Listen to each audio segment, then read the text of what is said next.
Assalamualaikum warahmatullahi wabarakatuh. Kali ini kita akan mempelajari mengenai enzim pada metabolisme tumbuhan dan hewan. Menurut kalian, apakah enzim itu? Enzim adalah senyawa protein yang diproduksi oleh sel-sel makhluk hidup. Susunan yang terdapat dalam enzim antara lain: yang pertama yaitu ada apoenzim. Apoenzim adalah komponen utama dari enzim yang akan bereaksi bersama substratnya. Sedangkan yang kedua yaitu prostetik atau non-protein. Gugus prostetik ini adalah gugus yang tidak aktif, terdiri dari kofaktor dan koenzim. Selanjutnya mengenai sifat-sifat dari enzim. Yang pertama yaitu enzim tersusun atas protein, tapi tidak semua protein merupakan enzim. Yang kedua, enzim merupakan biokatalisator, itu berarti enzim hanya mengubah kecepatan reaksi dengan menurunkan energi aktivitasnya. Yang ketiga, enzim bekerja secara spesifik, yaitu hanya pada substrat-substrat tertentu. Yang keempat, enzim dapat digunakan berulang kali karena enzim tidak ikut bereaksi. Yang kelima, enzim tidak ikut berubah menjadi produk.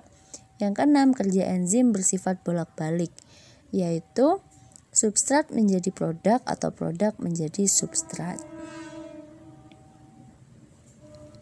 Cara kerja enzim. Cara kerja enzim ada dua. Yang pertama, menurut teori gembok dan kunci atau lock and key. Menurut teori ini, suatu enzim hanya bekerja untuk satu jenis substrat saja yang akan berikatan pada sisi aktif. Enzim diibaratkan sebagai gembok dan substrat diibaratkan sebagai kunci. Enzim bergabung dengan substrat membentuk kompleks enzim substrat. Substrat diubah menjadi produk kemudian menjadi enzim. Yang kedua yaitu teori kecocokan terinduksi atau induced feed. Menurut teori ini, kofaktor atau aktivator enzim akan berikatan dengan sisi allosterik dengan cara mengubah bentuk sisi aktif enzim agar dapat mengikat substrat tertentu. Substrat kemudian diubah menjadi produk dan lepas dari enzim. Selanjutnya, faktor yang mempengaruhi aktivitas enzim. Yang pertama yaitu suhu. Sebagian besar enzim bekerja optimal di suhu tubuh normal. Masing-masing memiliki suhu optimum yang berbeda-beda, umumnya pada 400 derajat. Apabila kurang dari itu, maka cenderung melambat. Sedangkan jika lebih tinggi, maka beresiko rusak. Yang kedua, derajat keasaman. Seperti halnya suhu, enzim akan bekerja optimum pada kondisi pH tertentu. Umumnya berkisar antara 6 sampai 8. Kecuali enzim pepsin, dia bekerja optimum pada pH 2. Yang ketiga, konsentrasi substrat. Laju suatu reaksi enzim akan meningkat seiring dengan penurunan konsentrasi substrat. Yang keempat, konsentrasi enzim. Dengan laju reaksi enzim berbanding lurus, artinya laju reaksi enzim akan bertambah secara konstan seiring dengan adanya penambahan konsentrasi enzim. Yang kelima, aktivator. Zat pengaktif sebagai bahan kimia tertentu mampu meningkatkan kerja enzim. Contohnya logam alkali tanah, kobalt, mangan, dan klor. Yang terakhir yaitu inhibitor.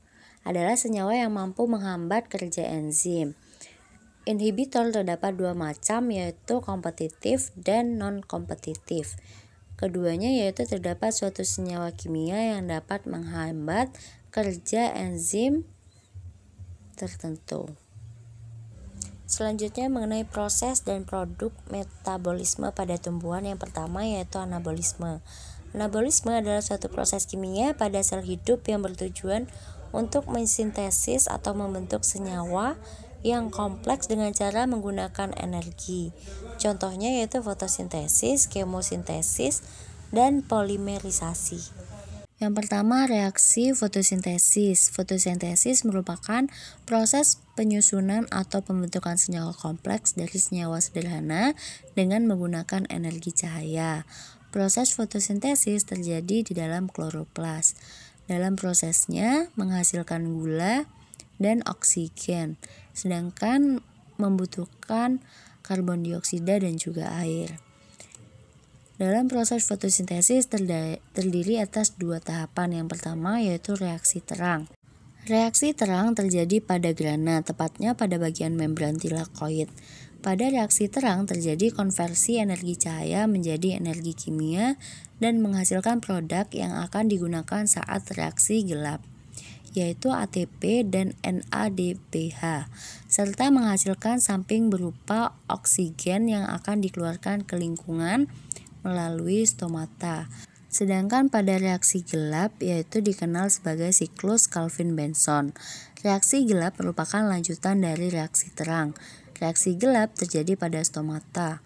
Tujuan utama reaksi ini adalah menghasilkan karbohidrat dengan cara mengikat karbon dioksida di udara. Selanjutnya yaitu mengenai proses kemosintesis. Kemosintesis berasal dari kata kemo yang artinya kimia dan sintesis yang artinya pembentukan.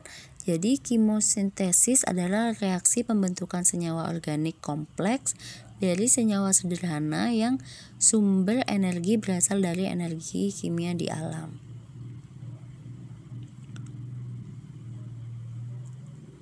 Yang kedua yaitu proses katabolisme. Katabolisme adalah suatu proses reaksi kimia pada sel hidup dengan cara menguraikan molekul atau senyawa kompleks menjadi molekul atau senyawa yang lebih kecil atau sederhana. Yang kedua yaitu terdapat respirasi aerob dan anaerob. Respirasi aerob adalah respirasi yang membutuhkan udara, di mana terdapat 3 tahapan. Yang pertama glikolisis, siklus Krebs, dan elektron transportasi. Sedangkan pada respirasi anaerob yaitu respirasi yang tidak membutuhkan udara. Adapun contoh dari respirasi anaerob adalah fermentasi. Terdapat 2 contoh fermentasi yaitu fermentasi alkohol dan fermentasi asam laktat. Pada dasarnya fermentasi mempunyai tujuan untuk membebaskan energi.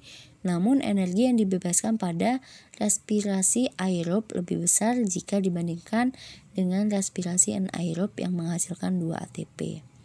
Selanjutnya yaitu proses dan produk metabolisme pada hewan. Yang pertama sama yaitu anabolisme. Anabolisme yang terjadi pada hewan antara lain adalah sintesis protein dan lemak. Energi yang digunakan merupakan hasil pemecahan kimia atau dari reaksi kimia. Yang kedua yaitu katabolisme yang dapat terjadi pada hewan, yaitu lemak, protein, dan juga karbohidrat, di mana ketiganya kemudian masuk pada siklus Krebs sehingga menghasilkan karbon dioksida, air, dan juga ATP. Cukup sekian penjelasan dari saya. Assalamualaikum warahmatullahi wabarakatuh.